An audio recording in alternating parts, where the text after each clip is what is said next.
Hey, good evening, everyone. Welcome back to the Hope Shot live event. Tonight we have Lisa going to be sharing her story on this episode of Addiction to Success. Pretty excited to hear her story. If you haven't heard it, it's a really good one. Lisa, do you have the clarity statement or do you want me to do it? Um, okay. The Hope Shot Clarity Statement. We here at the Hope Shot are a group of people in recovery spreading inspiration. We come from all different walks of life and pathways of recovery. Our verbiage may be different, but we all have one thing in common: recovery as a lifestyle. We support all pathways of recovery. It doesn't matter how you get from A to Z, just get there. Thank you for being a part of our family. Thanks, Lisa.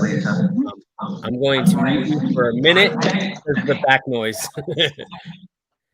So if you guys are just jumping on, say what's up. Let us know you're here. That we can shout you out. We got Dustin on. He said he's been looking forward to this one. We got Bodie in here. What's up, Bodie? Welcome back. Tonight is the Addiction to Success. And I'm gonna introduce Lisa. So me and Lisa go way back. She is part of the Hope Shot family. Um, I I have a bunch of stories about Lisa, and some she don't remember. One of them is when we're in our addiction, and this is the one that like stays with me because like it was life or death for me, I think. And she don't remember it. But it's me and her, we were deep into our addiction. Was it like 15 years we've known each other, so like at the heart of like my worst of my worst, we were hanging out, and so was Johnny too. And One night, we were getting high, smoking dope, and I somehow, some way got MRSA on my fingers, had on both fingers for some reason. What happened was I was using somebody's peroxide, and she had diabetes, and she fell and she got MRSA on her knee, and I guess she used the same peroxide, and I didn't know. My fingers blew up in like 24 hours, and they're huge. Well, she took Neosporin and put it on these plastic gloves, and I didn't go to the hospital because I was too high, and I had red lines going up my arm, and she put these gloves on with Neosporin, and I was like, bro, you're you're like you're like a genius because like it worked. Like it literally worked, and it like saved my ass. And I mean, eventually I went to and got everything figured out. But back then, staying up for weeks at a time, you don't want to go to a hospital and take care of yourself. That's just insane. But so that's one memory that stuck with me about Lisa and us hanging out. But I'm gonna let her tell her story. And if you guys would please share this live feed, you never know who this might help tonight by Lisa sharing her story. And we appreciate you all for being here. So Lisa, go ahead and take it away.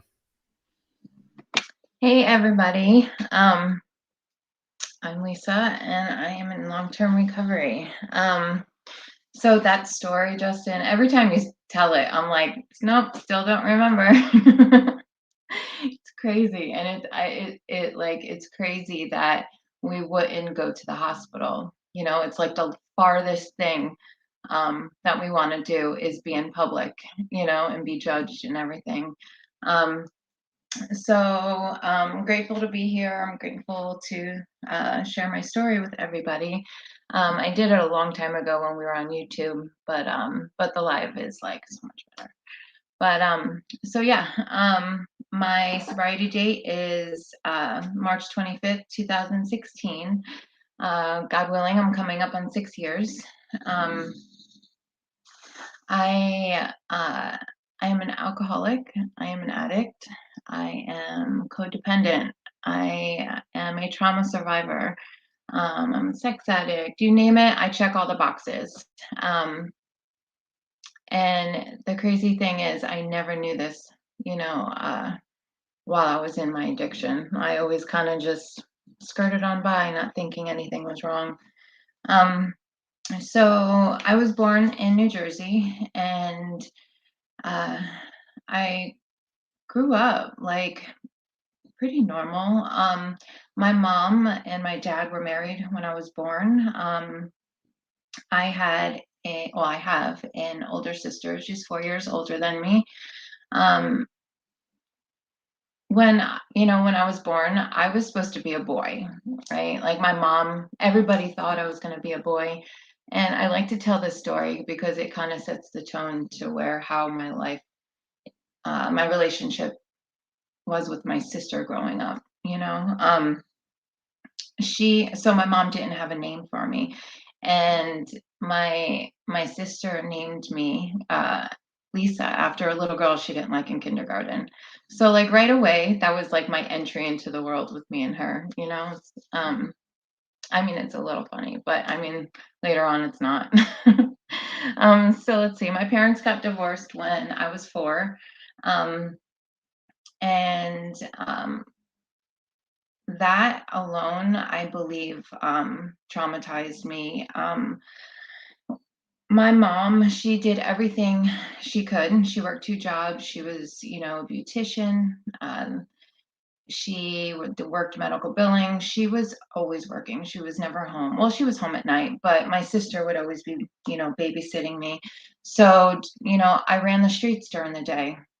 And like, I wasn't, you know, I wasn't super social as a little girl. I would like to go explore and stuff, but like I didn't have a lot of friends.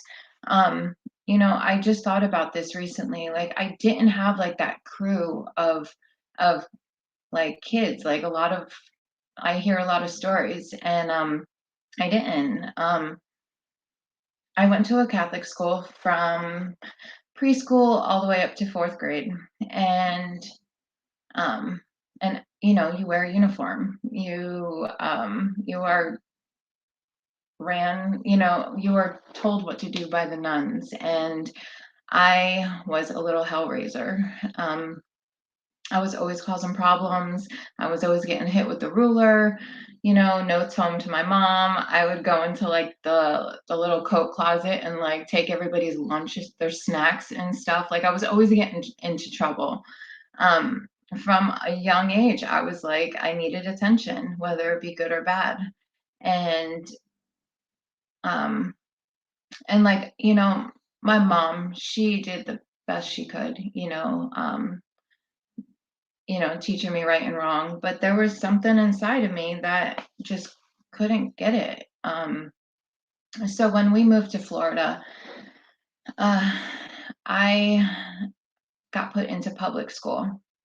And coming from a Catholic school, I had no idea like how to act. I didn't know how to dress because I wore a uniform my whole life. I had no friends. I had buck teeth. I had like a perm because my mom like used to do perms on my hair all the time because she was a beautician. Like I was super awkward and I had no friends, right? So I did what I knew how to do, and that was get attention by causing problems and dressing like a little whore. I didn't care how I got the attention. I just got it. And I did well. I was good in school, but I started doing things when I was like in 5th grade. I was huffing rubber cement, because the boy I liked was doing it. I was smoking cigarettes in 6th grade. um, I was skipping school. I was doing stuff that always got me in trouble some way, shape, or form, but I never learned. um, I liked the troublemakers. You know, I did good in school. When I got to high school, um, things nothing interested me in school, because I was starting to drink, and I was, smoking pot and doing pills in 9th grade. And I hung out with the smokers in the park and in the parking lot. That's like where I found my people. You know, I remember the first time I got drunk. The first time I drank alcohol was I always tell the story about my grandpa, because my grandpa used to always have like a glass of wine with his dinner at night, and I used to always like fight to get the seat next to him. And it's because he used to always let me drink his wine. And as a little girl, I just loved that it used to make me giggle, and I remember that, and I remember like laughing and having fun with it. Fast forward to my first real drunk and blackout. I was oblivious, but it helped me fit in, you know? Um, I didn't have to wear that mask. I could be myself. I could flirt with the boys. I could laugh with the girls, whatever, you know? It helped me, it helped me just fit into the group, and growing up, that's super important. But, so in high school, I was always getting in trouble. It's funny because like my sister, we're night and day.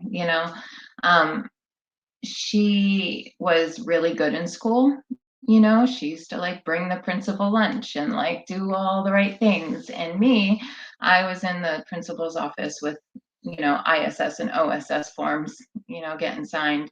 So so right away I made my appearance.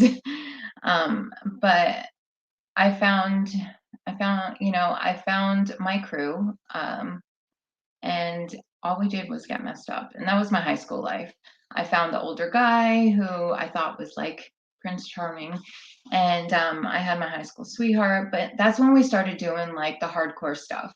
Um, 11th and 12th grade, I was, at after hour clubs. I was I had a fake ID. So I was going to, Tampa, Ybor, and, just living life, having fun.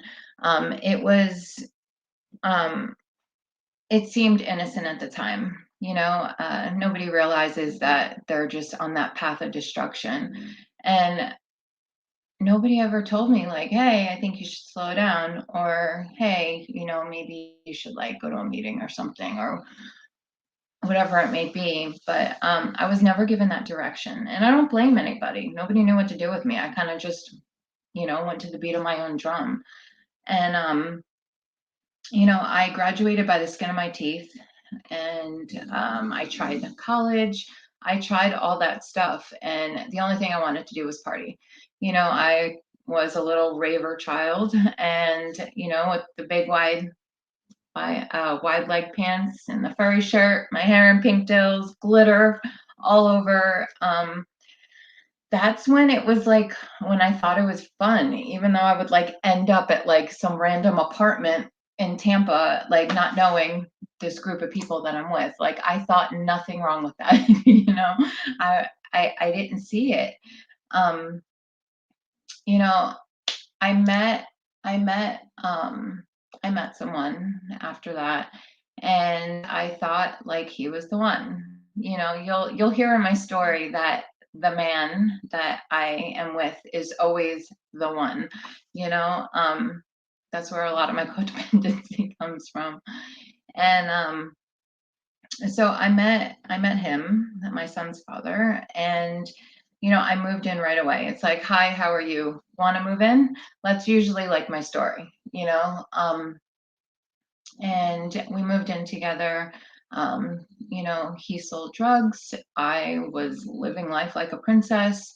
I worked through all this, but it didn't matter. I was always supplied something with this guy. And it was fun, at first, and then it wasn't. He started to abuse me. Domestic violence is a huge part of my story, and you know, I, I endured a lot of physical pain and a lot of internal pain, and I used to blame that for so much of my life's destruction. Um, when in like 2001, he got it got really bad with the abuse. I had gotten pregnant, and you know, I have a slick mouth sometimes. I used to have a slick mouth sometimes, and he would come at me, and I would say something slick. And I was pregnant, and I said something slick, and he beat the living shit out of me, like 8 months pregnant.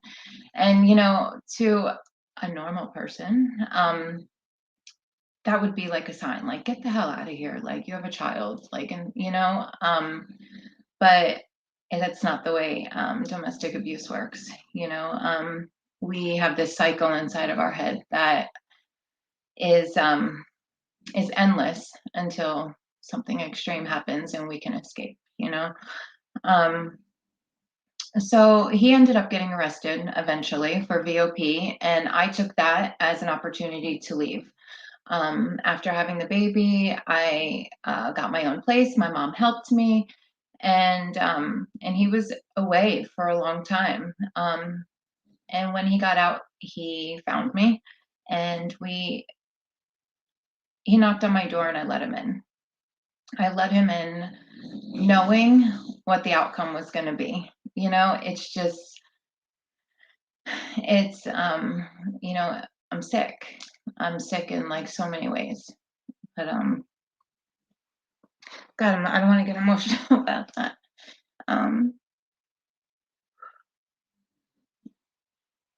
so, um, so after I let him in, I, we played house for a little bit, and um, I came home late from work or something, and he thought I was doing something, and he almost killed me that night.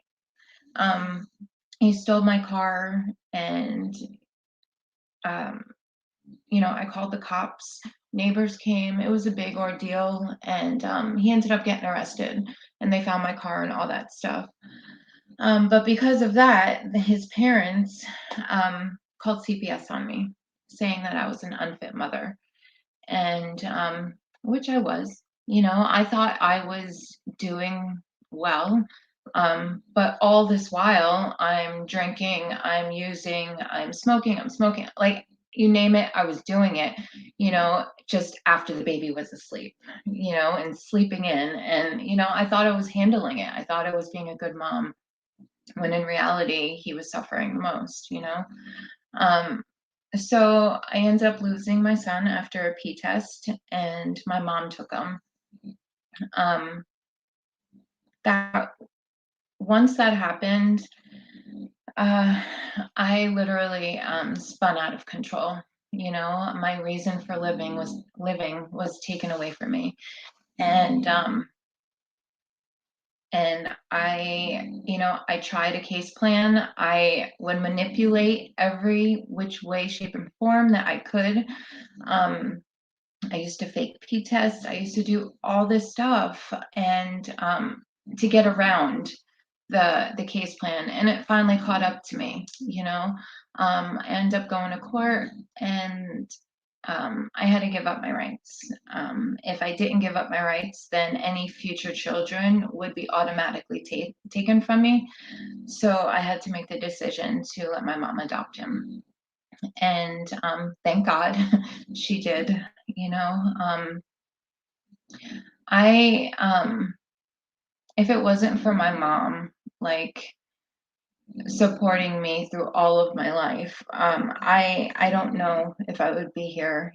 She didn't know what to do with me. She just wanted me safe. She didn't know that she was enabling me by paying my bills, and you know I was in and out of my son's life, promising that I'd be there and then canceling. All these things um, that I tried. I wanted to do these things, but my addiction was the biggest barrier for me, was my addiction. And I couldn't get out of it. I could not like step out of it. I didn't know how, and even if I knew how, I don't even know if I would have, to be honest. So once all that happened with the adoption, that gave me full rights to go party it up and live my life like I had like tomorrow was like the last day on earth. Um, I was doing things, traveling across the US. I could be in prison right now for a long time if I ever got caught for a lot of the stuff that I did. You know, um, But that's how, I always say, like, God was with me my whole entire life, because um I could I should be dead. I should be in prison, I shouldn't be here talking. um but I know, like, my higher power had me hold me the whole time, or sorry, had me the whole time, so I could do this today. Um so um in 2005, I started getting arrested a lot.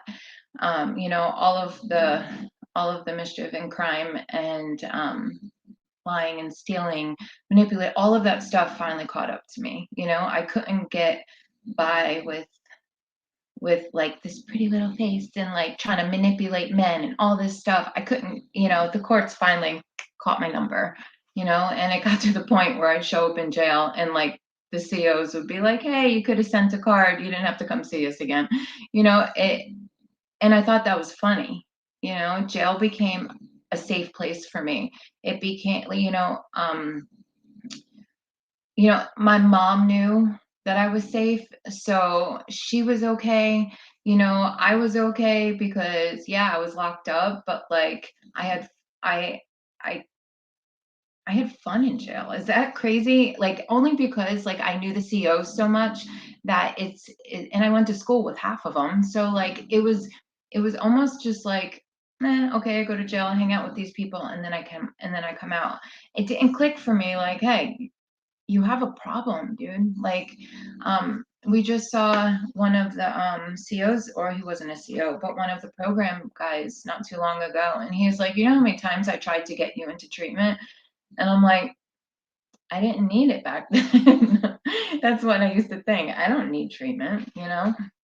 But so fast forward, and I went to jail multiple times. How I didn't go to prison is beyond me, thank God. But the last time I got arrested, I, it was for a felony, and I wasn't scared. It was just to the point where I wasn't scared anymore. It was either like, let me die or take me to prison. Like, I had no reason for life. Um, I met this guy in 2008, my ex, and um, we ended up going to the doctors. Um, you know, I went to pain management for, God, for a lot of years, for 8, maybe 9 years. My life revolved around a doctor's appointment. I couldn't tell you what day of the week it was, but I could tell you how many days I had left till my doctor's appointment. Um, and that was such a vicious cycle, because it was never enough. No matter what, it was never enough. And it's so crazy, the stuff that has gone through my hands, it's like it would have killed a horse like tenfold. Um, and somehow I survived it. I overdosed multiple times, and it didn't scare me. I was in the hospital after an overdose, and my ex was bringing me in drugs, and the doctors are begging me, please don't go back with that guy. Please don't go back out there, And I was like, I'm good. I'm good. I'll be fine. You know, um, and I would never look back until I got, overdosed again. And it was just like this sick cycle that I was on a mission to either kill myself or kill myself. I honestly feel like I was doing it internally, subconsciously, not even realizing it. Um, my mom passed away in 2011, and that was like the hardest thing I had to go through in my addiction. Um, of course, I made it all about me. I didn't want to I didn't want to like show up and be there for other people in my family. Her brother was there, my uncle, my sister was there, my son was there, my whole family was there. But like, I was like, poor me, and boohoo, poor me. I had no conception of being support for anybody else. I didn't look at life like that back then. It was always like, what can you give me? Um, and then after my mom passed away, my sister ended up adopting my son.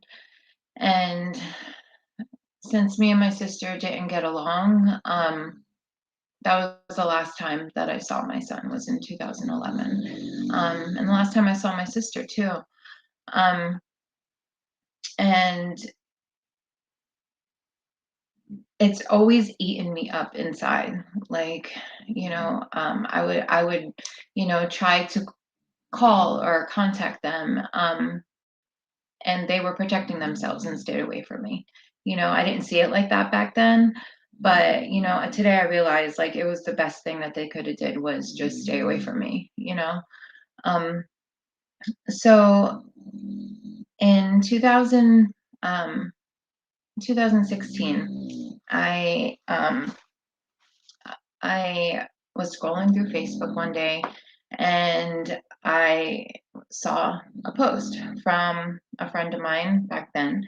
And he was like laughing and smiling and, just not the person that I knew. This guy I knew, he he used to run the streets with us.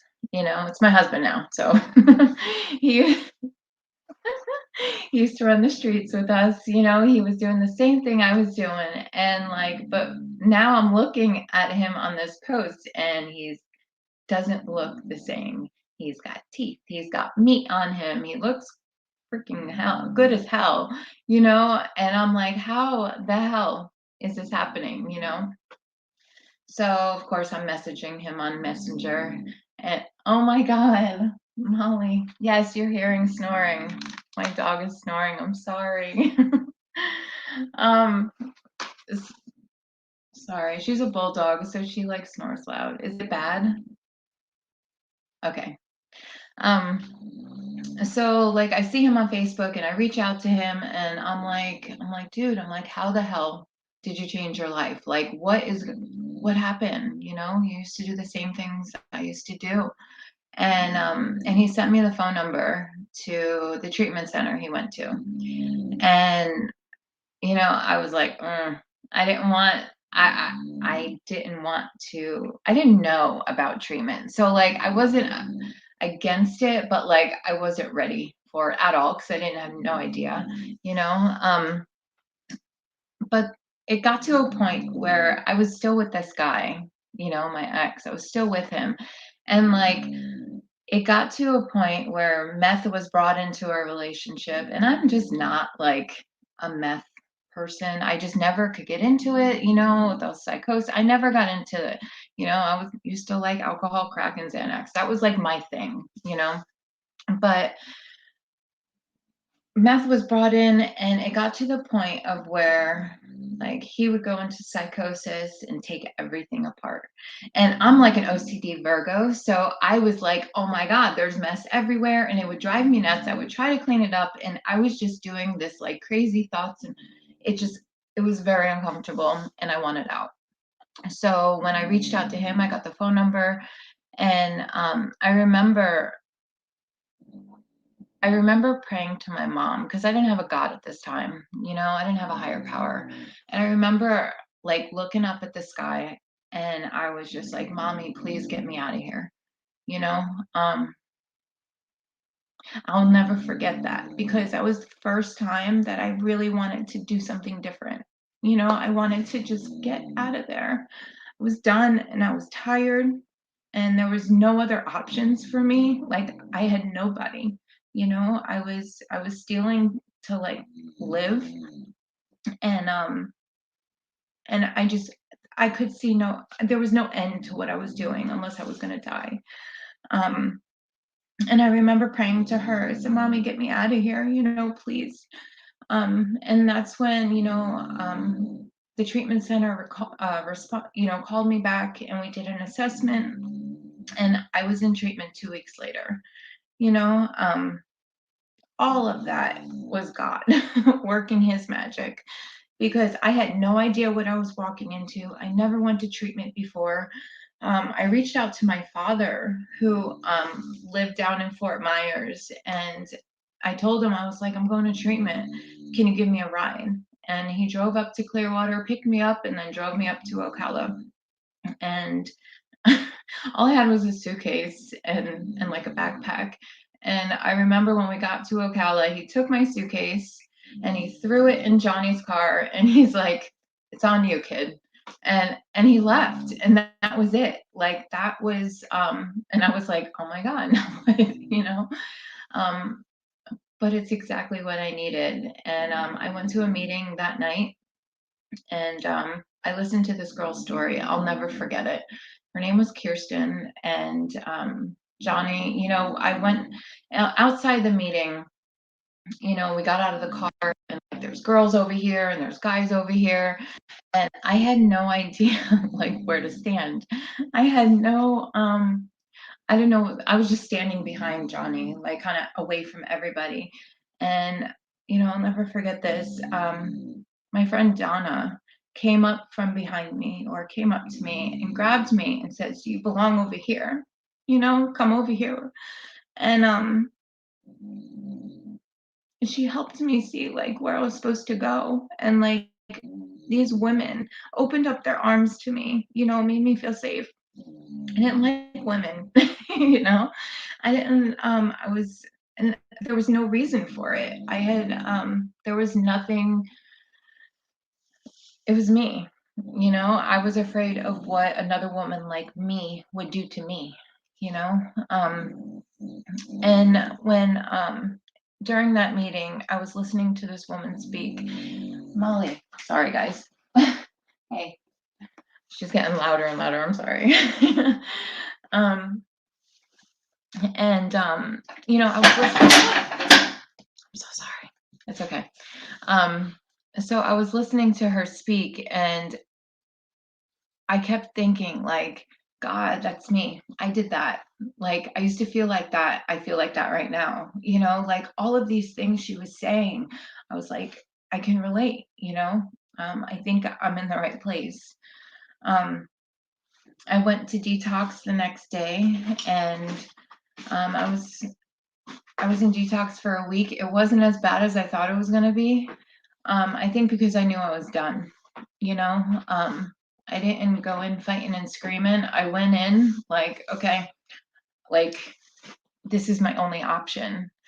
Let's do this. I went into treatment right after detox, and I was in treatment for 4.5 months, and it was the best thing ever. Way better than jail. So, yeah, I was like a sponge in treatment. All I wanted to do was like learn more about me and what my disease, what my thinking, because that's what this disease is, right? Why I'm thinking the way I'm thinking, and where does it come from? How can I change, my perspective? So I learned, and I listened, and I copied off other women's papers. I did what other women did. I asked questions. Um, I wasn't a big person to share, because I didn't think that what I had to say mattered. I think we all kind of go through this, or some of us don't, but I know I did. I didn't think anything I said had any relevance to anything. I overthought everything. I still do. Um, but, after I got out of treatment, I, I went into a halfway house, sober living, I was there for almost a year, and that helped me learn to be an adult. I was 36 when I got sober, and I had no idea how to pay bills. I mean, I knew I'm not like dumb, you know, but it taught me how to actually live on my own and pay my bills and save money, and go to work on time, and and figure out life. It was, besides treatment, it was the best decision I ever made, was to stay there for that long until I actually had a foundation of recovery, of women, my tribe of women, my heart and soul. you know I never knew how important it was to have a relationship with other women. I used to stand clear of them. I always thought the goal was to have a relationship with just a man, and just, get married. I grew up thinking that, like, being a gangster's wife was like the goal. Like, let me just be. That's the way, I used to watch those movies, and I was like, I want to do that. I just want to be the wife of a gangster. And it's so funny because, like, it's the farthest from the truth. Um, I have this tribe of women in my life that have taught me how to feel my feelings, to connect, to to go to lunch with with somebody. I didn't have these skills and these life things that normal people do, people in society.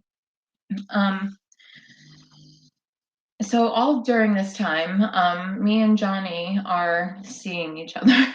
He allowed me to have my experience. He did not bombard me with anything. Um, you know, we would meet at meetings. You know, um, he let me have my space, and I will forever be grateful for that, because with my codependent ass, I would have been like right there next to him, like not exploring recovery, life, work, you know um and I will forever be grateful for that. you know um I moved out of sober living, and me and him got an apartment. We made it into a little home. We got our dog, and um life started to really happen. We got engaged and we got married in 2018. Never in my life did I think I was ever going to get married. I've been engaged, I can't even tell you how many times, but I never wanted to get divorced like my mom. I always had this fear of like marrying somebody and then divorcing, and then just having this repetitive thing that I watched my mom go through, because she was unhappy and she married for wrong reasons, and things just didn't work out that way. um I wanted to have a marriage like my grandparents' marriage, and I saw that with Johnny. I saw us growing old. Sorry. I saw us like growing old and having this incredible life, and we do. Um, we got married in 2018, and like it was the most incredible wedding. you know, um, After that, I had an I the only okay, so I had a job as a server. It was the only thing I knew how to do when I got into treatment. So I waited tables, right? I eventually moved into management, and I let that come before my recovery for some time. You know, I I've never had a job that long before. So when I was excelling at my work, I forgot how I got there. I didn't forget, but I kind of like put it on the back burner. I kind of just put all this stuff in front. Like, I got to get my license back. I got to move up in this job, and I got to like make the most money, and all this stuff that we put in front of our recovery. I forgot how I got there, and I put all this stuff behind me. And eventually I hit like a spiritual bottom. Thank God I didn't relapse, yet. But I put this stuff in front of me, and it brought me to my knees. Um, I'd be at work and I would be miserable. I'd be crying for no reason.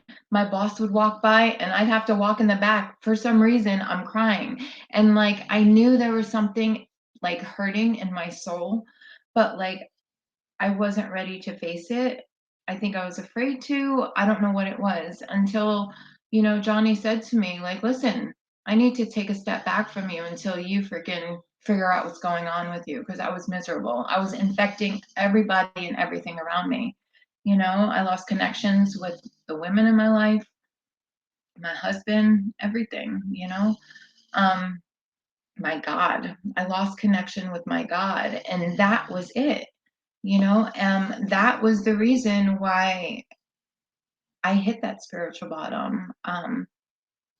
And from that moment on, I, you know, I I started going to more meetings. I started doing some more work. I started doing some writings. I wrote letters to my boss. I did all this stuff to start filling my tank again, filling that hole, that black spot, that void that should be filled with recovery and God and fellowship and work and love, all this stuff, all these positive stuff. I had like none of it. So I had to fill my tank up again. And eventually I started putting up boundaries at work. Things were okay, but they weren't. I was overworked. I was super overworked, and I was tired. And I did my run in the restaurant industry. You know, um, COVID happened, and um, I started to think about what I wanted to do. And that gave me the opportunity to change what I was doing. And start working in recovery. Um, and it was probably one of the best decisions I ever made. I absolutely love what I do. Um, it's been a couple of years since I've been doing it, and it does something to my soul. Helping others and helping them like find their path is something that I never thought would do what it does for me. Um, there's just something about it. It's not for everybody, but it's definitely for me. And fast forward to today. um I wasn't going to talk about this, but it's on my mind, so I'm going to. The relationship I've had with my sister over these years has been distraught. It's just non-existent. um But in 2016, when I was in sober living, one of the women in my life, told me, she gave me a suggestion and said, email your sister once a month. Just even if she doesn't respond, just email her. Because that's all I had. I didn't have her phone number. I had no idea where she was living. And so that's all I did. I emailed her and I would just give her an update. Hey, I'm doing well. I hope you're doing good. And give her a kind of little update of what's happening in my life. Right. And I've done that for literally 5 years.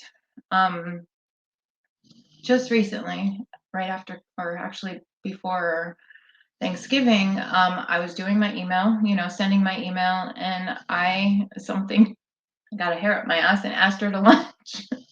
I have not done that this whole entire time, asked her to get together. But I asked her if she wanted to get together for lunch one day. I told her that we're only 2 hours away from each other and I can make the trip. So if she wants to, let's do it. Um, and she responded. She's only responded a handful of times in all of these years. On my wedding day, and I believe, no, right before my wedding. Like, that's basically it.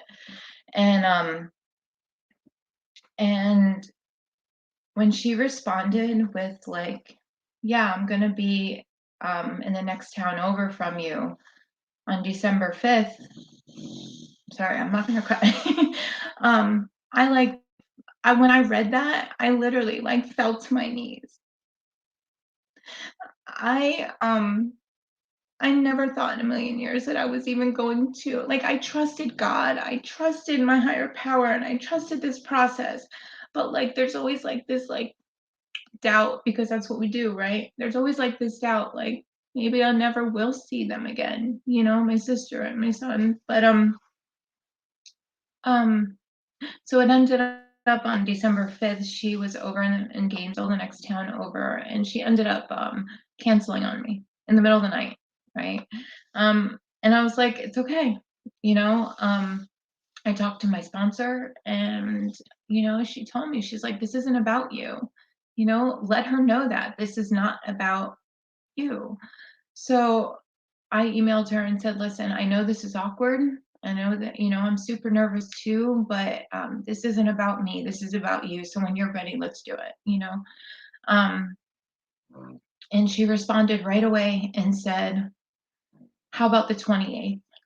And I was just like, oh my God, okay. I think that eased her up a little bit to like, hey, I'm nervous too. This is super awkward. We haven't seen each other in 10 years. Um, so after Christmas, I drove up to Jacksonville and I met her. And for the first time in 10 years, I saw my sister in the flesh. And it was like the best experience. It was super awkward and super weird, but so good, It was so good. We both needed to say a lot of stuff. We sat for like over 2 hours in the restaurant and just talked our faces off and cried, and it was an amends that I've never experienced. They talk about that, in literature and stuff, about how like you're elevated. There's this growth that happens inside of you, or some, I don't even know what it, I don't know, but the experience I had from that, I can't even like describe. um so like after that, I continued doing my monthly email. And I emailed her in January, or not too, or a week ago, and I asked her to lunch again. And so we're going to lunch in beginning of February. And I'm going to try to do that. I'm going to try to go to lunch with her every month. I'm going to make the drive and I'm going to do it. And it's like this living amends that I have to do, for her, for my mother, for my son. I still haven't seen my son or talked to my son, and that's okay. This is all God's plan. I have nothing to do with it. I'm just riding the wave, and like I got to stay, connected. I'm super grateful for where I'm at today. There's and the people in my life, for the Hope Shot, for all of it. I'm just kind of putting one foot in front of the other, and like they say, like chopping wood and carrying water. That's all I plan on doing. Um, but yeah, that is pretty much it. So. Dude, Lisa, what amazing story. And like it's not like the first time I hear you have heard your story, but every time it's always like just it gets better. I don't know if it gets better or if it's just me hearing different, but like you're such an inspiration. You're such a like just a bright light in my life. I know definitely in Tiffany's life, and it's pretty cool that how we reconnect, like going through the process, who would have thought in a million years, I'm gonna like I see Johnny and Lisa on Facebook and and I was in my addiction and I'm sitting here watching them and I'm like, man, I wish I could be, like what they're doing. And I've tried so many times to try to get it, and I just could never get it because I didn't know how to get the hell out of my own way. Or even if I really wanted it, or I was doing it for the wrong reasons because like Tiffany was going to leave me, or like whatever, like, or I was just, I've had these little stints of like 6 months, I'd be trashed, and then like I clean up a little bit and in 6 months. And it was always like that. And I see you and Johnny on Facebook, man. I was like, man, I really want to get like that and like see all these people and they're doing good. And I'm like, man. And then, I finally did it. And then we reconnected. And then now we're doing life together. You know what I mean? Like, Telling you, all God's plan. Freaking yeah, Facebook. yeah. Who would have thought the gloves, bro? Saved my life, and you know, I know, but I think like it's all supposed to be exactly the way it happened, man. Like it's always full circle. Like when you think about it, life always comes full circle in some way, and it's we get to experience that today, and we get to recognize it and realize it, and like show others that this is what happens, you know. I That part right there of showing people what life could be like, I absolutely love that, and that's why I absolutely love the Hope Shot and what we do, you know. Even just working in recovery, just being a sponsor, like all of it, all of it. Sometimes I'm just like, holy crap, like me, like silly old me who's like with all these mugshots and all this stuff, you know. Sometimes we see ourselves like that still, but we're not, and we need to give ourselves credit. You know, it's one foot in front of the other, and that's it. You know. Yeah, and Yeah. give ourselves a little bit of a break, because you know what? We could beat us harder than anybody's ever beat us, you know what I Yeah, mean? I Um, know. Especially for the way that we've done ourselves dirty, you know? We've done ourselves dirty more than anybody else in this world. Yeah, But, you know, having friendship, man, these days, and, like, that's something I wouldn't trade, man, especially true people, like, that actually have your best interests at heart, and that's, like, something that you and Johnny definitely have me and Tiffany's best interests at heart, and it's cool that we can both, you know, rely on you guys for, like, to help us, because you know what? I'm still a fucking mess. hey, are you kidding me? So am I. But guess what? We get to do it together. We get to talk about it. We get to share it with people, and like people know that we're human. You know, we're just because you find recovery doesn't mean you're any different than anybody else. You know, we still struggle like a mofo. You Just know, another loser on the bus, trying to make our way. That's it. Up on the short bus trying to figure it out.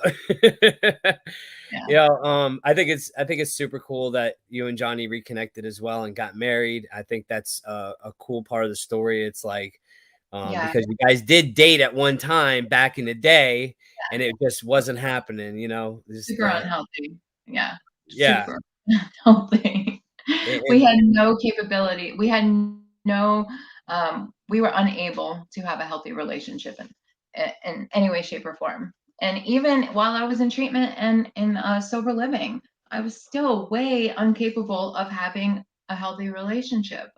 You know, I truly believe that like waiting at least, I mean, they say wait a year, but like whoever does that, you know, um, but at least waiting until like you're fully self-supporting and like actually living a life, you know, that's yours. That way you could bring your lives together and not just like move in with your stuff. And my like it doesn't, yeah.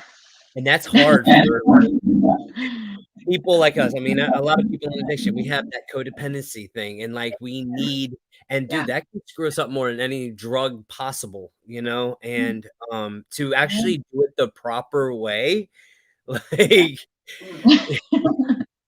you know, I even like I've asked Tiffany to marry me multiple times, but I was always so fucked up and in my addiction. And like this time that we got married, I actually did it the right way. I called her dad and asked him, like, because I wanted to do it properly. Like I've always we like when we're in addiction, man, we dream of a life that's normal, like normal people have, but we just can't obtain it, you know? Right. We don't know Then we how. get yeah, exactly. We didn't know how. And Yeah. then we get some clean time and get our minds right. And I'm like, dude, this is how. Hmm. This is how, because I'm now healthy. I could do shit healthy in healthy ways. Right. And And we're shown by others.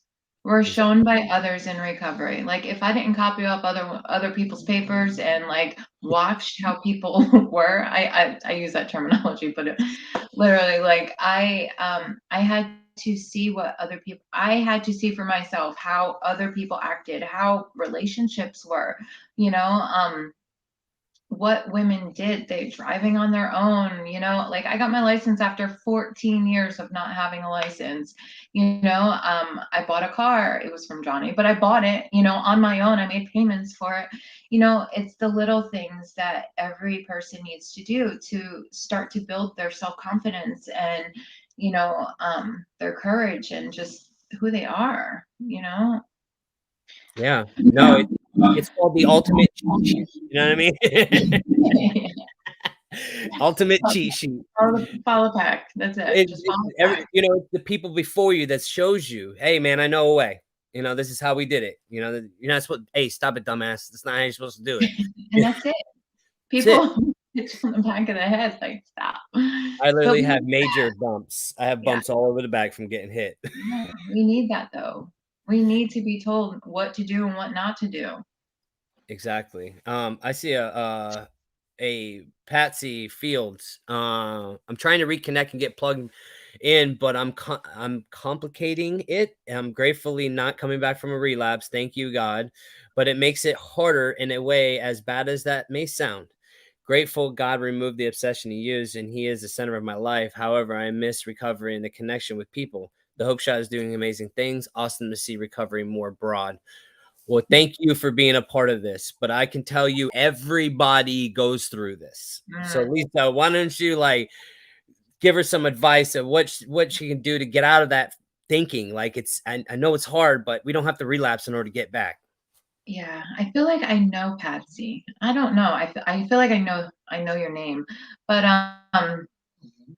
we complicate everything. This is what do they say? It's an easy program, but we complicate the shit out of it. I love repeating what James what James says when he says it takes 5 seconds to walk through fear. And like 5 seconds literally of courage. that 5 seconds of courage to walk through fear. And on the other side is always that bright light, is always a solution, it's always less than you thought it was gonna be. It was always this it's less emotional than you thought it was gonna be. Um and whether or not you have to get to a meeting, whether or not you have to call somebody or reach out to somebody, you gotta build up that like even 3 seconds to send a text just to say, hey, I need some help. Like, can you walk with me through this? Um, you know how many times I've had to I'll write a text out and like I'll sit there with my finger over the send button and I'm just like, screw it. And I hit that button because you have to do it. You have to push yourself. If you want what we have, then you have to do it. But you're the only one that could. You can reach out to us and I can help walk through that with you, or one of us can. Um, but yeah, reach out.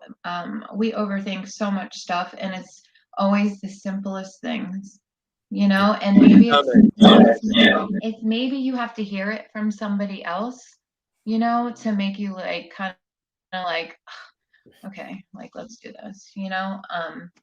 But yeah.